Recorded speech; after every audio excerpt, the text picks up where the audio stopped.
Sanso sumsar kitlo utha mon guru jaras naran funklar portha ankarana ni darbaran hanga kitengurtha detolores nara saoi durilam sortha char di sanso sumsar kitlo utha mon guru jaras naran Funklar porta, ankarana ni derbara, hanga kitengurtha, detolores nara saoi durilam sortha.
Susegaad Danpaar. How Aneesh tum sangate aaj how tumgal host munaila showchari Planet 104.6 FM. आज के तो पाउस पड़ता सा आज मस्त दिवस दोनों पाउस पड़ता सा लारी एक one thing that I can't miss out here is how enthused Aucklanders are when it comes to fitness. आम्ही केन्ना पळयता ती हांग धांवता असता ती or cycler असता ती खंय ना खंय तर वता असता ती. Business never stops for them.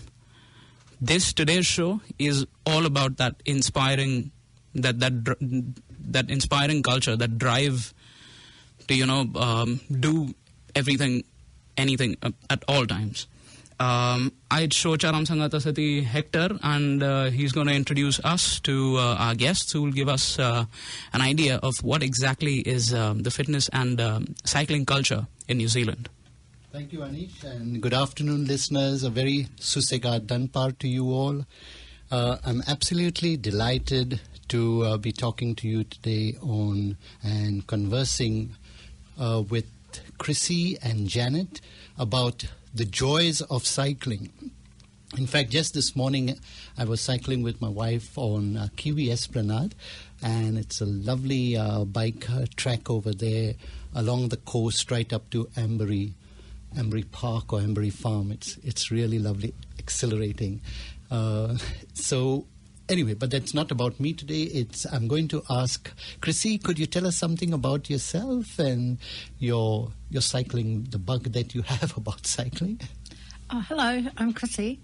I'm a grandma. I've got 5 children and 6 grandchildren, and I got into cycling about 15 years ago, and I've had all sorts of different bikes, done different things, and I just love cycling, so that's why I'm here today. Oh, great. It's lovely to have you over here, Chrissy, to tell us about your cycling adventures in Auckland. And Janet is a professional cycling coach. And Janet, would you like to tell our listeners something about you? Good afternoon, everyone.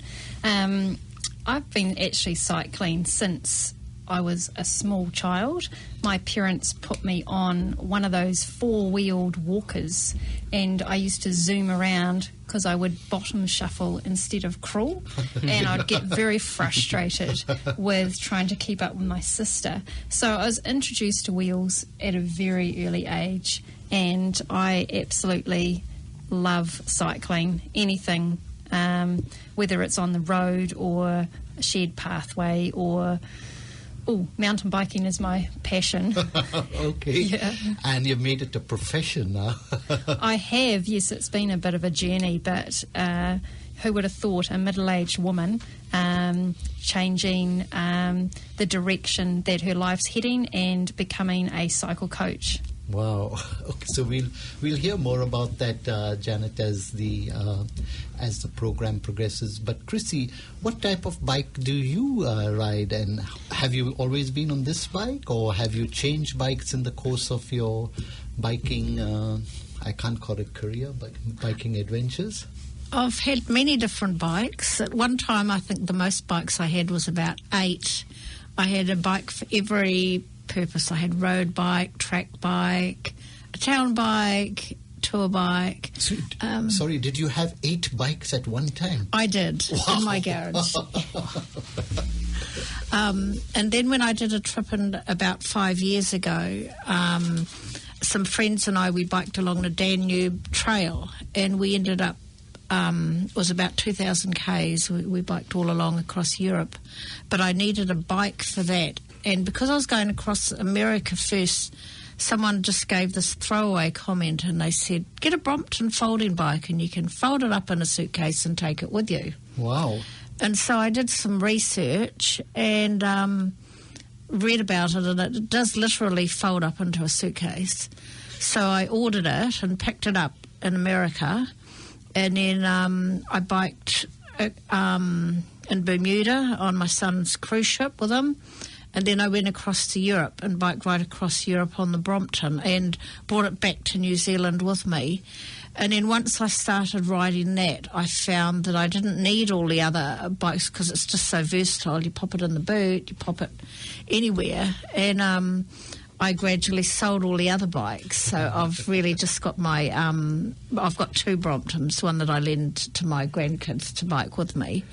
And so I usually go on the Brompton now. Oh, okay. So where did you buy this bike in America? I bought it in San Francisco. That was my first stop when I went to San Francisco, then across to Boston.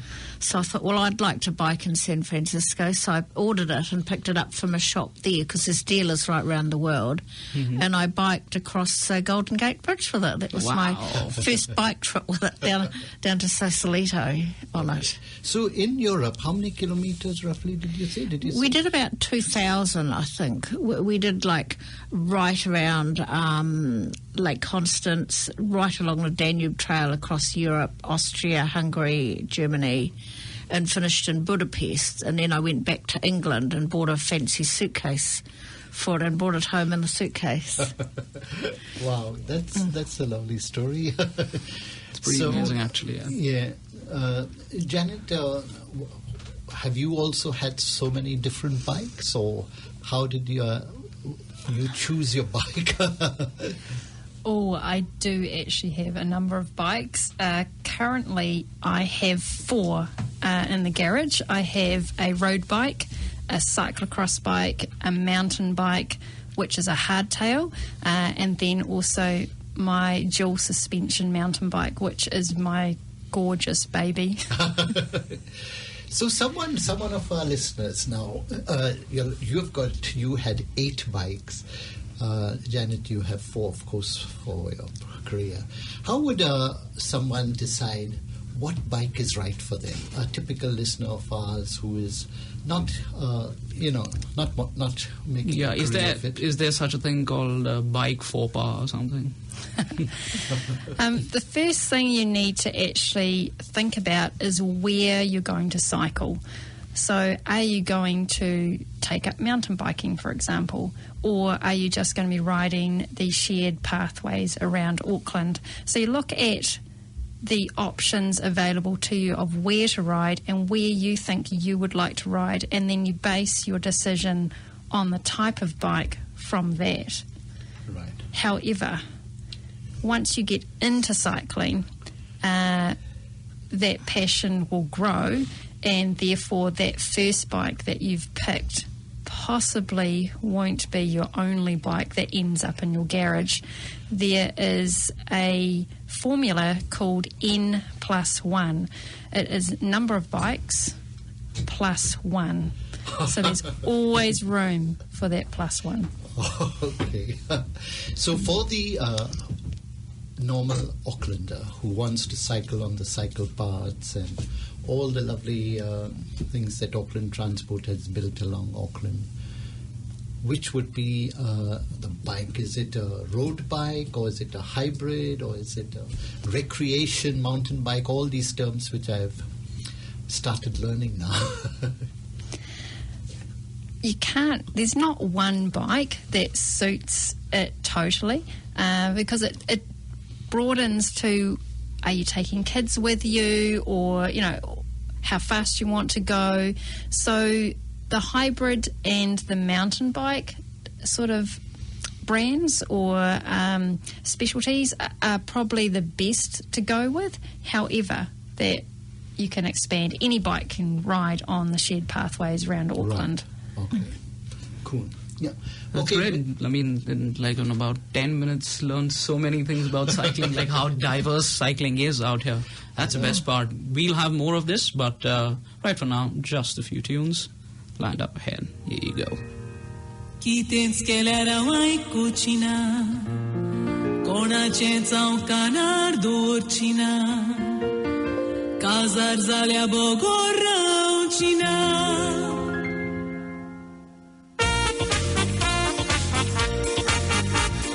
Chirun solta fiti fiti fiti muntat maka bumbui cibir muti sole maka moga judata chiti un kona kutsan furi na miti asong maka yeta chitu gunya mozo koslo antu avadim soltana matare pasu oitat maka untu.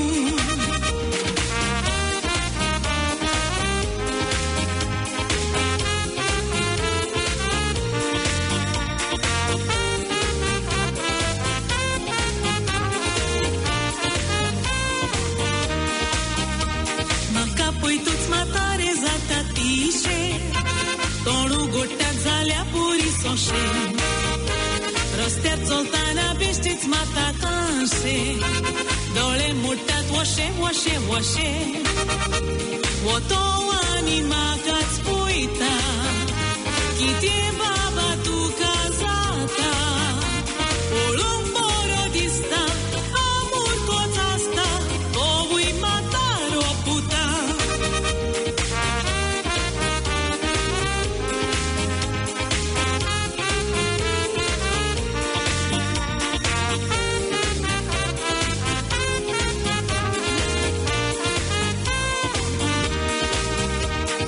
Ciru baba borea respetace Uitați maleatlea oalea mestace Pai bași n-au randum zara gostace Sos moșia tau mun bom der festace Au cazar zata verisu No romozo burgo noizu Roro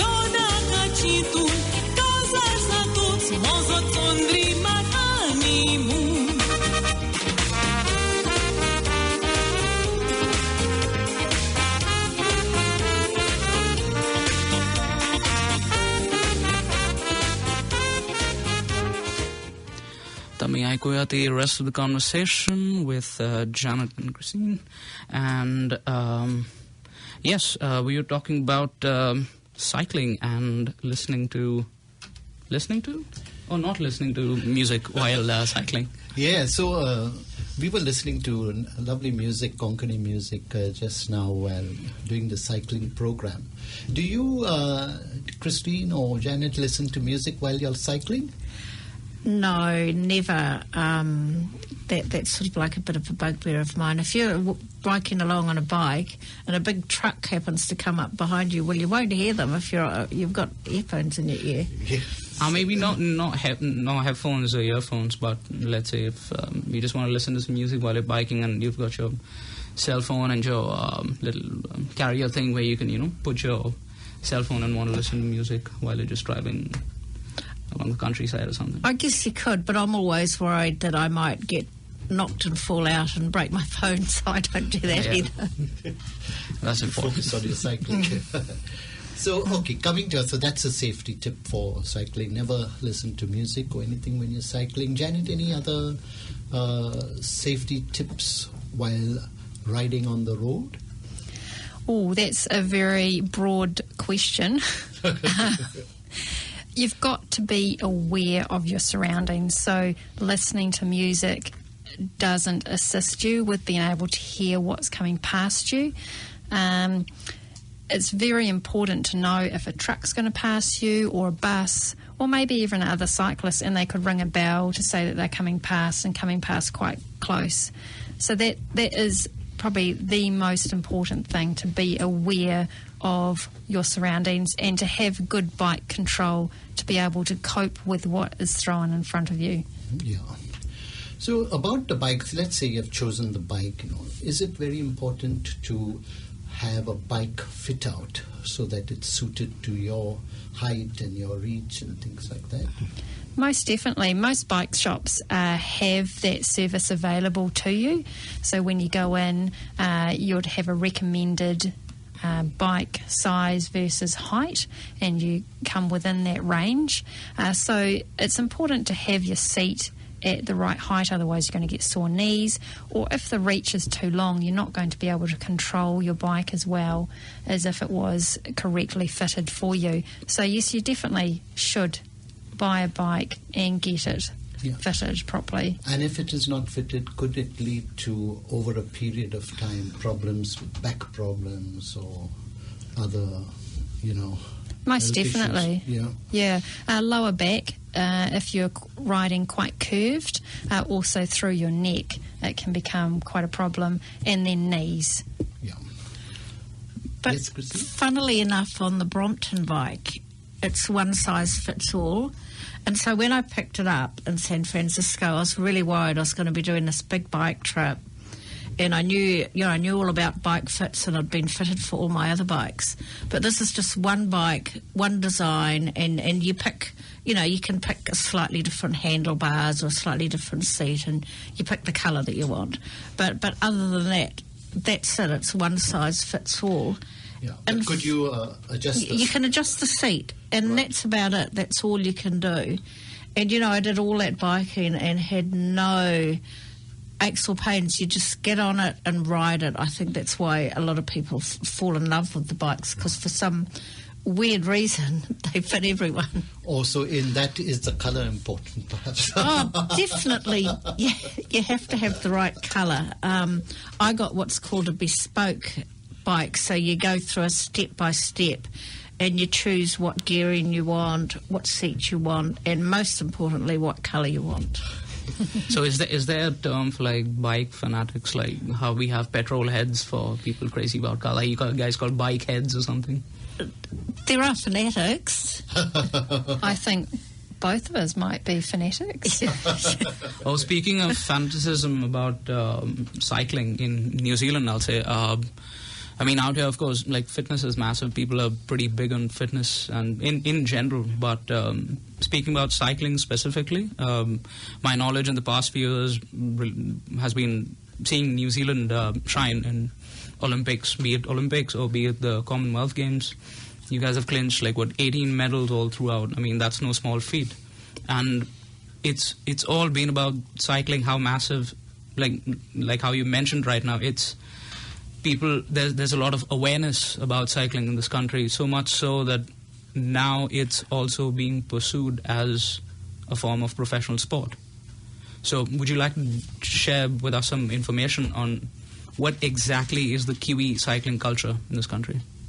I think cycling has been a form of transport, particularly back when I was a child, quite a few years ago.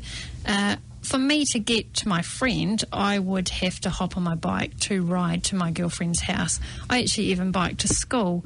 The roads were a lot less busy than what they are now. I would ride to play sport. So everything revolved around me commuting from A to B. Then we've had the option of being able to participate in sport, particularly in team sport, but as the years have gone on, we've become more individualised with our sport. So we've got a lot of availability. You can do mountain bike races, road races, you can join a school team now. We've got an amazing hub, Cycling New Zealand, down in Cambridge, which promotes cycling and cycle education. So there's a lot of available information and people who are passionate about the sport now that we can just hook into it, which makes it easier for us to pursue excellence. But that's still, when we talk about cycling that comes under professional sport, we still restricted to the races within the velodrome, right? We don't really talk about mountain biking coming pursued competitively. Mountain biking is quite high up there. There's a lot of different places where you can ride now mountain biking, and it's just becoming bigger and bigger and bigger with the National Cycleway, which is fantastic. And there are road cycling and track cycling have always been a little bit bigger than mountain biking, but I suspect you'll find now with our amazing team that went to the Commonwealth Games, we came in the men's, we came first, second and fourth. Wow. That's pretty impressive. There's going to be a lot of boys out there and girls who are going, well, pick me, I want to join in on mountain biking as well, which is just fantastic and great role models. Yeah. The world loves a winner. And Chrissy, where do you go cycling in Auckland? Where all do you go? I go everywhere. I live in Henderson, and so I've actually got an e-bike now. I thought I'd better mention, which has a specific range, which is 40 to 50 kilometres. So that pretty much dictates where I go. I can't really go more than about 50 k's in a day. But there is a specific reason why I got the e-bike, which is my Brompton converted to an e-bike. About 3 years ago, I got really sick, and I didn't bike for about a whole year. I couldn't bike up a hill because my heart was not working. And so I didn't bike for a whole year, and I just missed it so much, and I couldn't figure out what to do, And my friend said, go and get your bike converted. So I went into the shop, and it was, because I liked the Brompton so much, I had it converted into an e-bike. And so I've been just trying to go on it almost every day since I've had it converted, just because it brought back my love of cycling, and I realised how much I'd missed it once I was on it. And so I go everywhere and anywhere within, I live in West Auckland, so where we are here at the Unitec, there's all the beautiful new paths, Waterview, Mount Roskill. You can go down to the waterfront, along the waterfront. The cycle paths all round Henderson, and it doesn't need to be hard. I went to visit a friend a couple of weeks ago, and she'd bought a bike and was just learning to bike. She'd never biked before, and she had her bike sitting in the boot. And I said, what's it doing in the boot? And she said, because I drive to the park, and I drive around the park, and then I come home in the car. And then I was biking home from visiting her. She was over on Te Atatu Peninsula. And I went along all these little back roads in the peninsula, and they're all empty. They all got no cars in them. And I thought, why is she going to the park? She's got it right on her doorstep. You don't need to go miles away. You just look to see what you've got where you live. You might have a park down the road, or there might be a cycle path, or, you can hop on a train and go into town, or, there's like the mountain bike park out at Woodhill. You just think of places nearby where you are. You don't need to make it hard for yourself. You just make do with what you've got. So you say you come from Henderson to Uni Tech over here cycling. Is it all on a bicycle path, or is it on the roads? It's nearly much all on the paths, except the bit on Te Atatu Road. They've got the footpath, the shared footpath on one side, and then they've got this on the road, the other side of the road.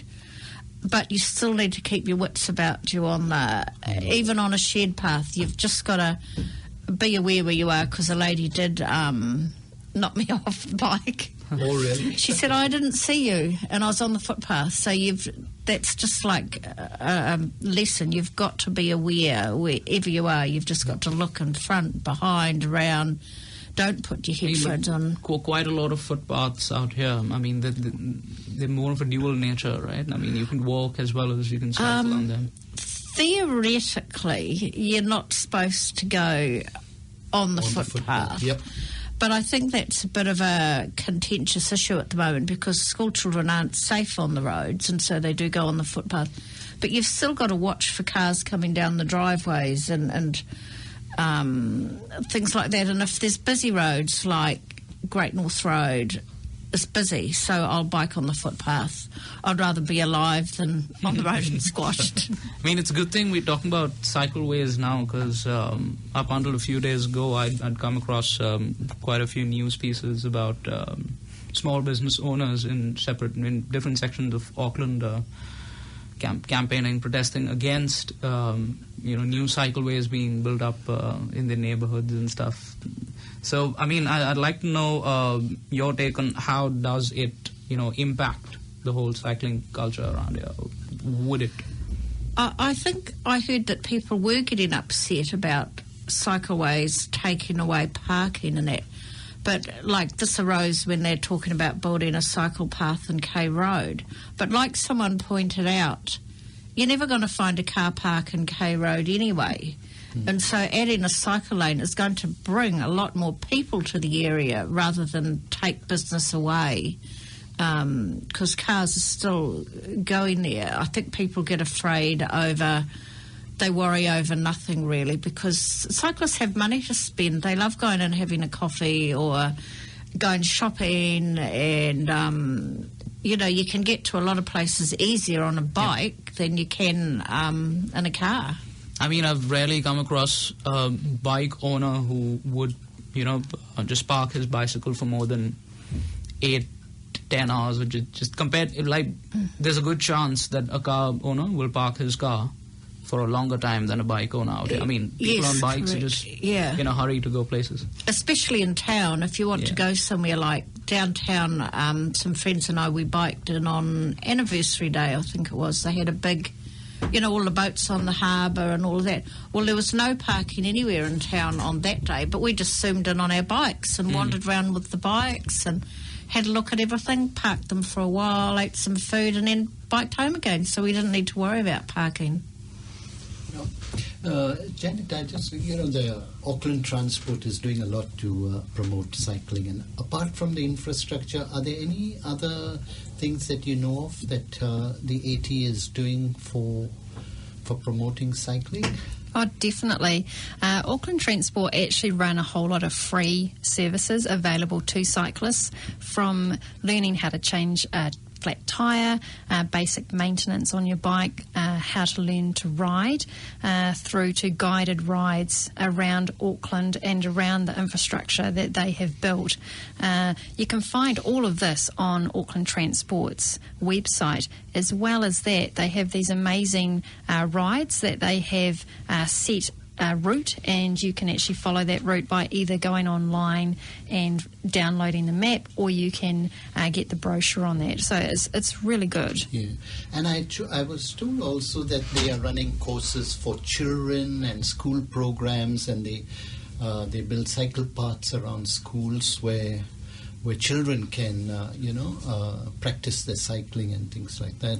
Definitely, there's quite a few initiatives within cycling and schools, and Grade 1 and Grade 2 is promoted within the schools, and Auckland Transport help with that. They have a bike ambassador program that I'm involved in, and on top of that, they go in and just promote how to get to school instead of being dropped off by a car.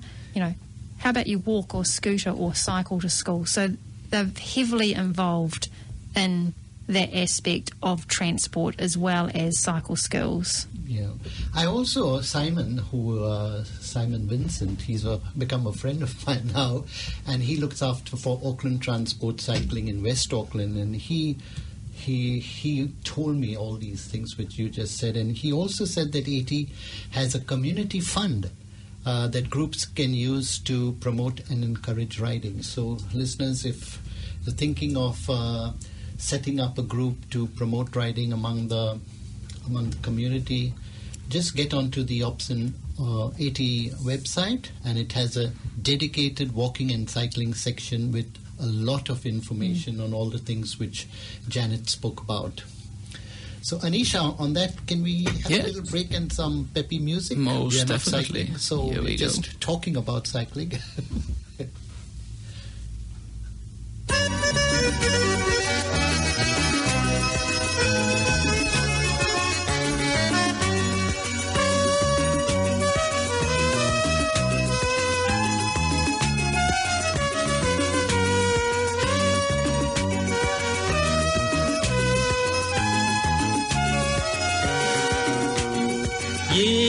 Katrina,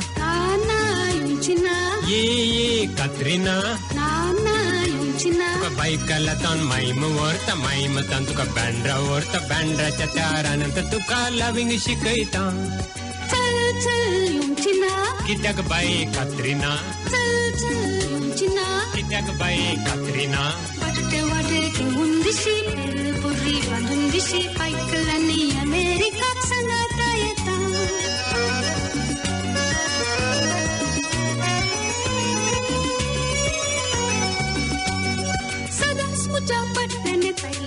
Nastana Katrin munun tuji ladina chupana Totlundurun wingin muja muga kirtana Luz kita soglo samsar aunda kaitana Chal lumchina Kita kabai Katrina Chal lumchina Kita kabai Katrina Vatte vade ke undishi puri pandishi baikalani America kau sangatayata.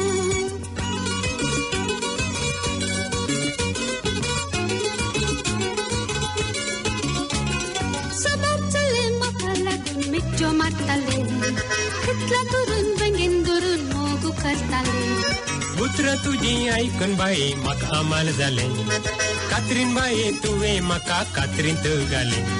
Ye Katrina, Nana Yuchina, ye Katrina, Nana Yuchina. Bai kalatan maimu orta maimu tantuka bandra orta bandra chatarananta tuka loving shikaita.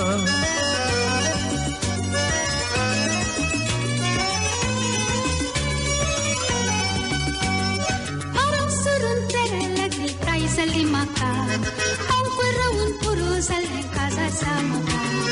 20,000 doto ani गर्त दीमका नांतर बाये dismiss केले तू मकानका Surun tera lagi prize salimaka, aunque un puro sale casa samaka.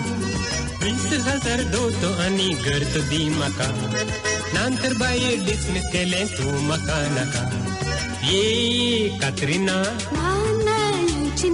ye Katrina Nana Yuchina Kabai kalaton maimu orta maimu tantuka bandra orta bandra chatarananta tuka loving shikaita.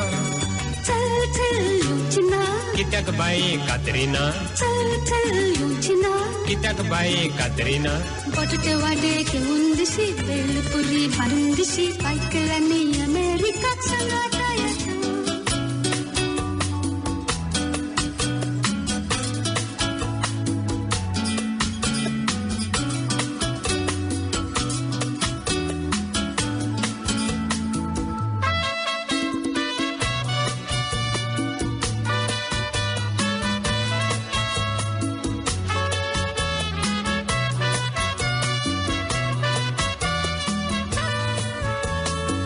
वसईचा हाय मिराने आयलं वाज तुमचे गावान गाजवाला उमराचा पाणी भले एक परी माझे मनान तिला बघून काय सांगू तुम्हाला सोनं लागले तिचे रूपान अरे भावांदो नको बोम करू गपचूप सांगा तिचे कानान वसईचा हाय मिराने आयलं वाज तुमचे गावान गाजवाला उमराचा पाणी भले एक परी माझे मनान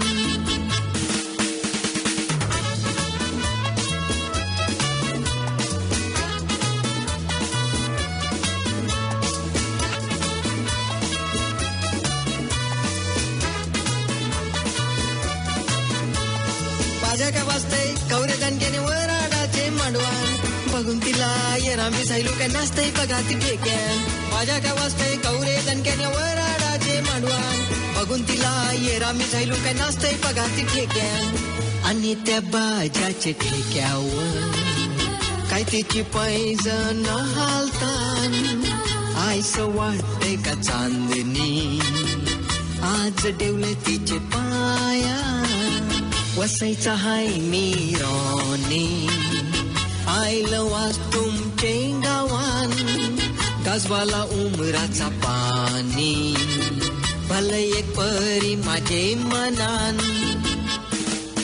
Good afternoon, everyone. You have been listening to Susegaad Danpaar on 104.6 Planet FM, and you've been listening to a conversation on the joys of cycling with Janet and Chrissy. So, Janet, you are a professional cycle coach. That's what your website and all says. So, do you train our Olympic cyclists or the World Cup and things like that, or? No, I'm not of that caliber. What I focus on is grassroots cycling. It's getting people out on bikes and loving it. It's something that I've been very passionate about for a number of years. I just go and take it for granted. I just hop on a bike and go riding, whereas some other people need encouragement to actually start that cycling journey. So that's what I'm all about.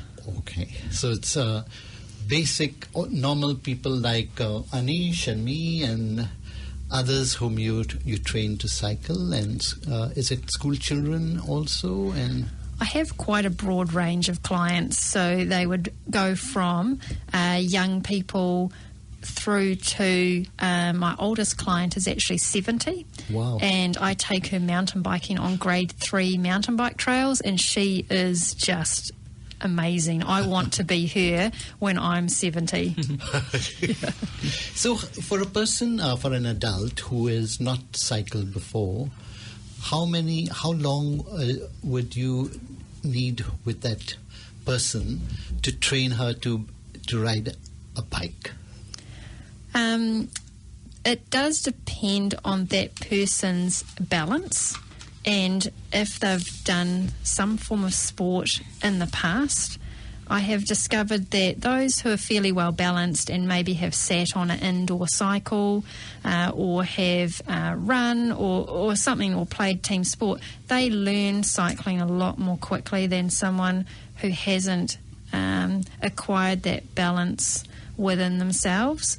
So, for example, your wife, Lorraine, we managed to get her moving forward and pedalling within 1 hour. Wow. But then I've got another lady who I've actually not been able to get riding just yet, and I've seen her a couple of times. So it will depend on that person.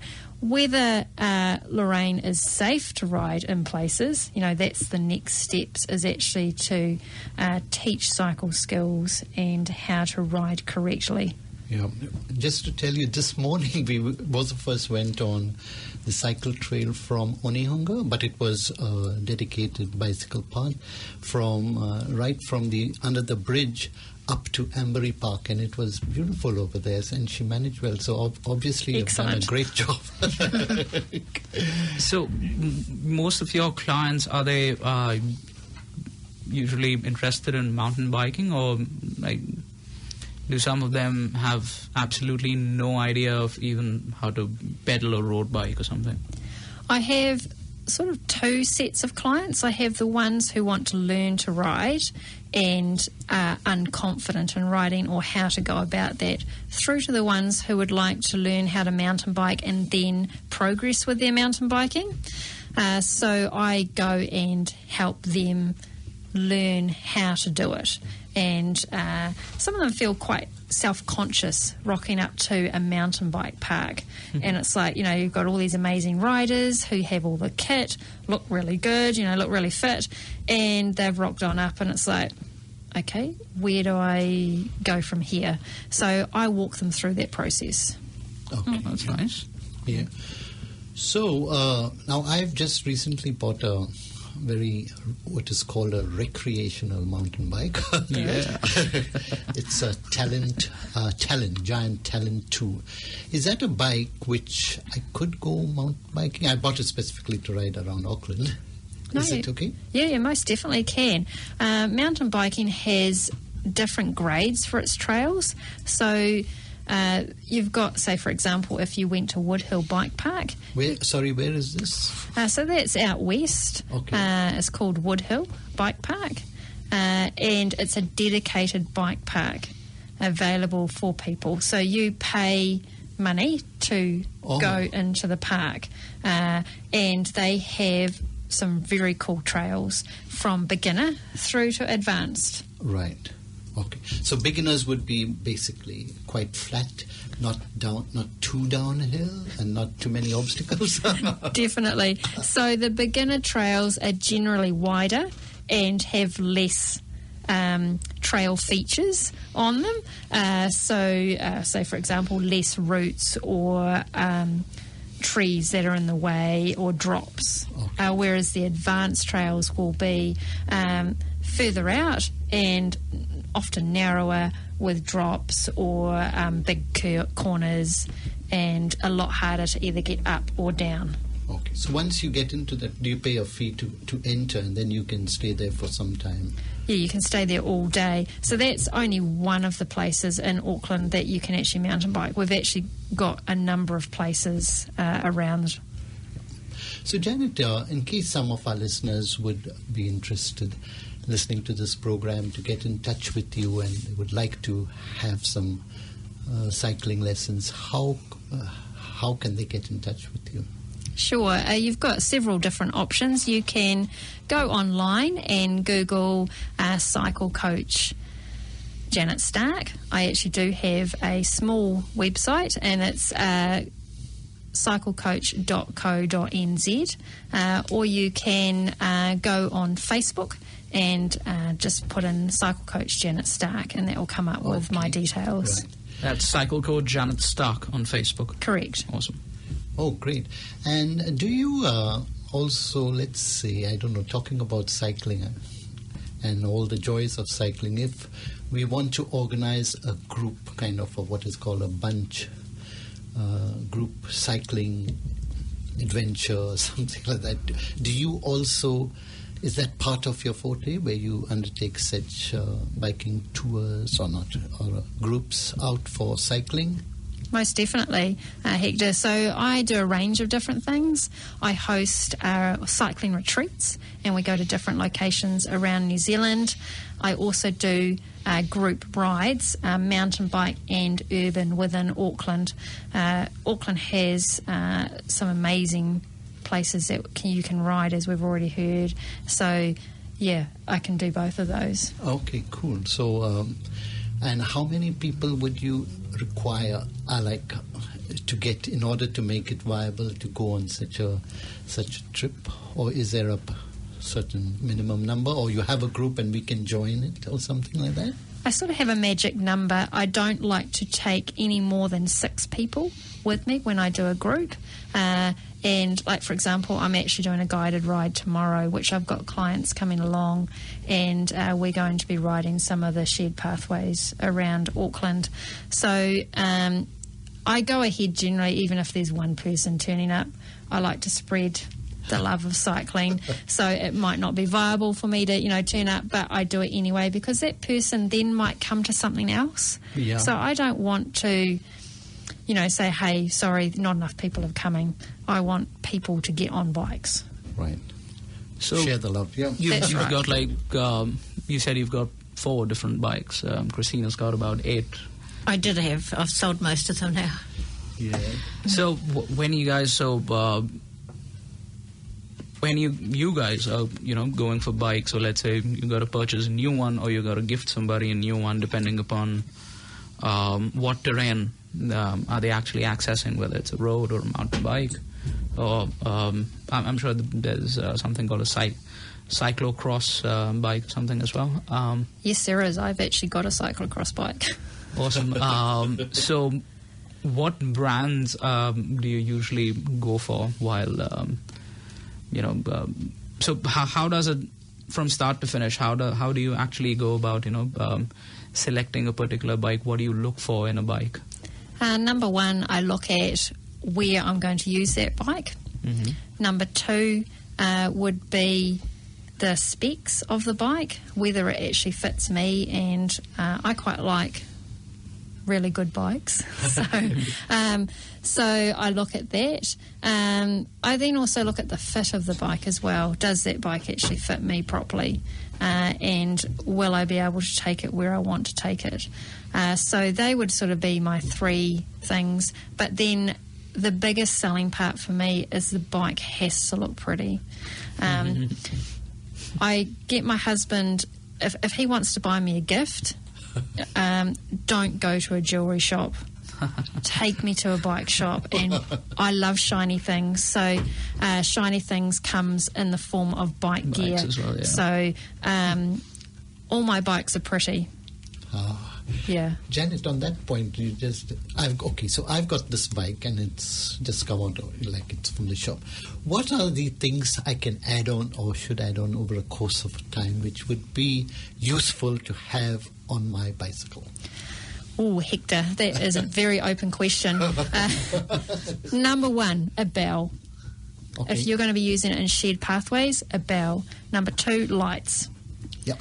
So you need a white front light and a red rear light. 80 has given me 2 lights. Those flickering lights, are they okay? Or the small ones, or do I need a more powerful one? They're a good start, Okay. but I would actually invest in better ones at some stage. Even if I'm not going to be driving at night, is it necessary to put on the lights on during the day? I really do like a back flashing light. Okay. It's very visible to other users of the pathway. If you have a front flashing light or a front light on, it's going to annoy the person probably coming towards you during the day. But now that it's becoming winter, you might get yourself caught out. So, I mean, even by 4 o'clock, it's starting to get, a little bit less visible for everybody. I would highly recommend putting on a light. You're actually required to have a light on your bike, and it's an hour before sunset. Are they like dynamo powered lights or No. You can get those, but now we just have battery and ones that plug into a USB port to charge them, and they're very reasonable. That sounds good. A bell and some lights. Yep, and then you need to have a pump, Yep. a small multi-tool, and tyre levers, and a tube that fits your tyre. So if you get a flat tyre, you need to be able to change it.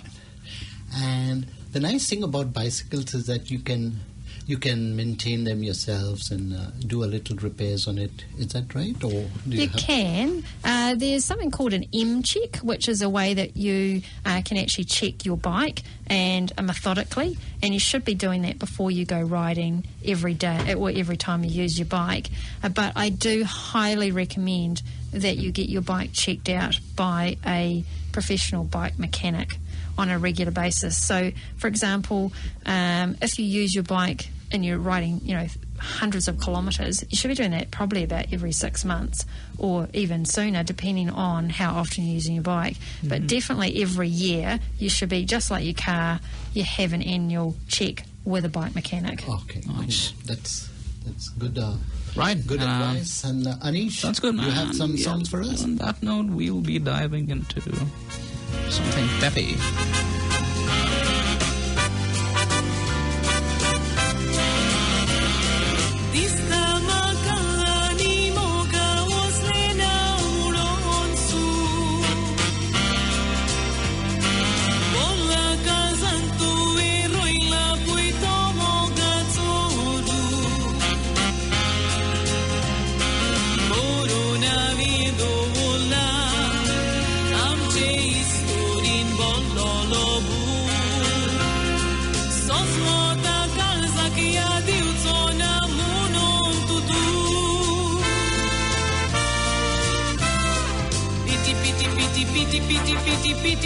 Piti kali sezata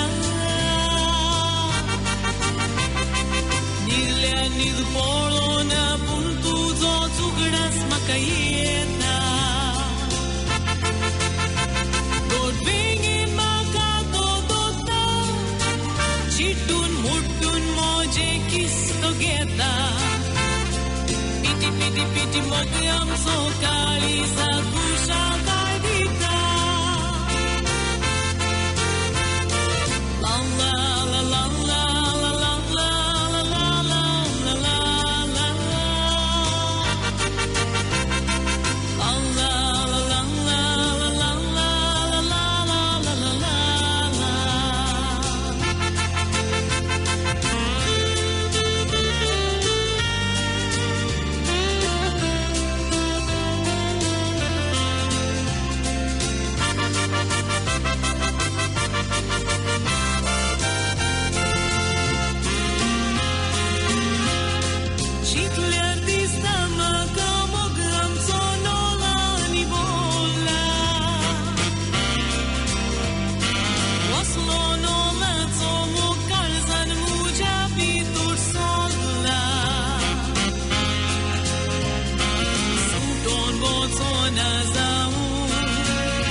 Piti kali sezata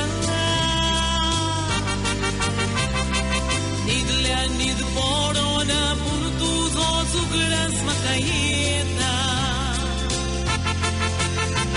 Godbingin maka todota Chitun mutun moje kiss together Piti mogyam so kali sa kusha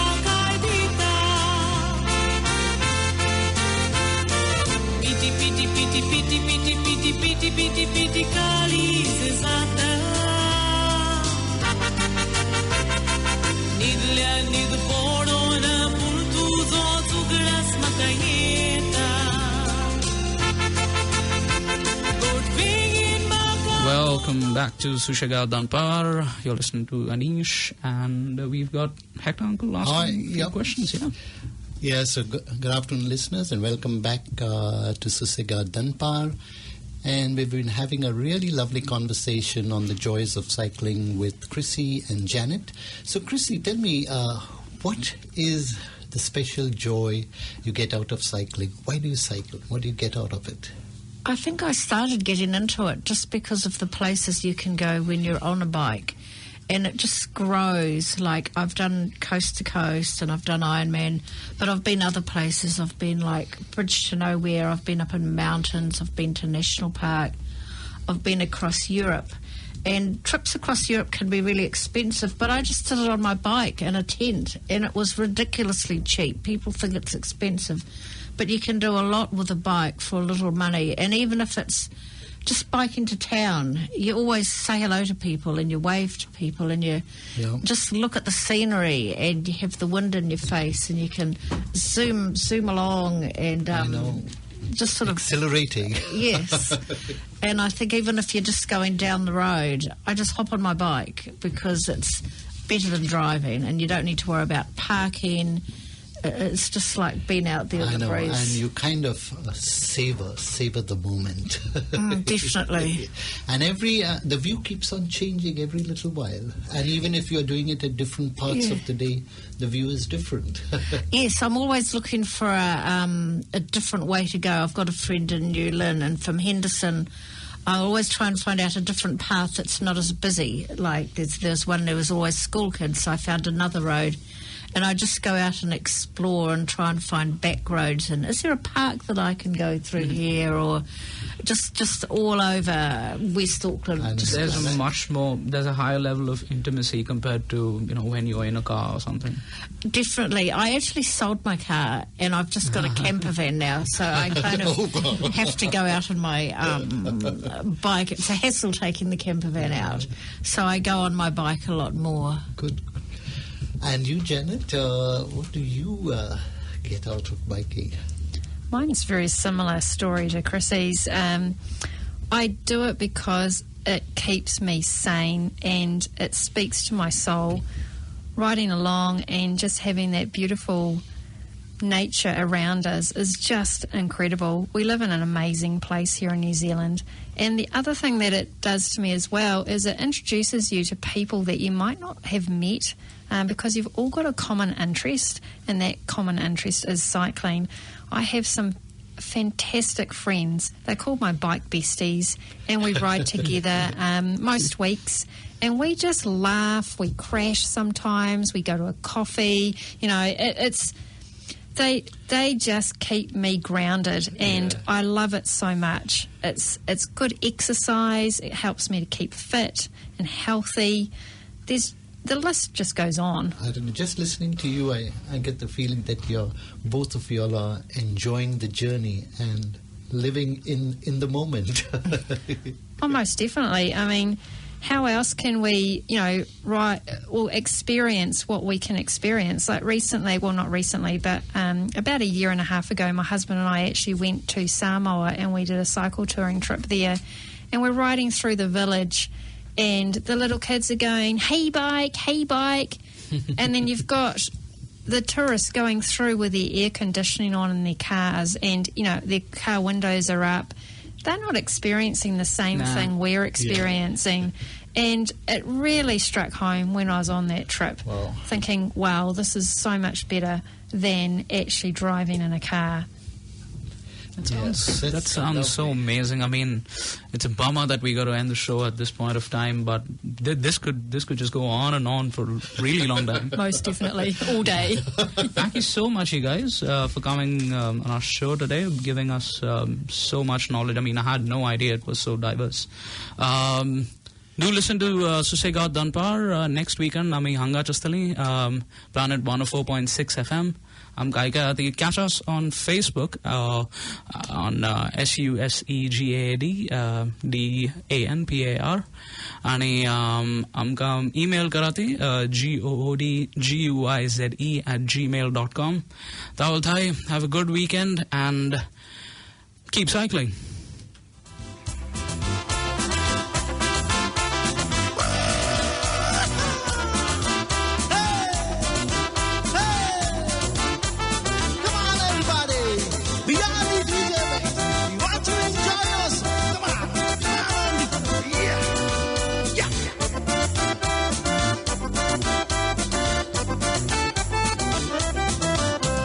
Ragar zawun kita betai damun tuja mokan poi boita hambawun म्हाका जायते बाये करपाक jam